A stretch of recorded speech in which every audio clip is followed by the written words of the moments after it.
मुल्क में कोरोना की सूरत हाल फिर खतरनाक सूरत हाल इख्तियार करने लगी है। 3 रोज बाद कोरोना ने एक और शहरी की जान निगल ली। NIH के जारी करदा आदादोशुमार के मुताबिक 24 घंटों में वबा के 113 नए केसेस रिपोर्ट हुए।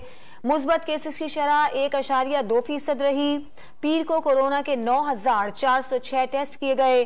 जेर इलाज मरीजों में से 58 की हालत तशवीशनाक है। मुल्क में कोरोना की सूरत हाल फिर खतरनाक सूरत हाल इख्तियार करने लगी है। 3 रोज बाद कोरोना ने एक और शहरी की जान निगल ली। NIH के जारी करदा आदादोशुमार के मुताबिक 24 घंटों में वबा के 113 नए केसेस रिपोर्ट हुए। मुस्बत केसेस की शरह 1.2% रही। पीर को कोरोना के 9,406 टेस्ट किए गए।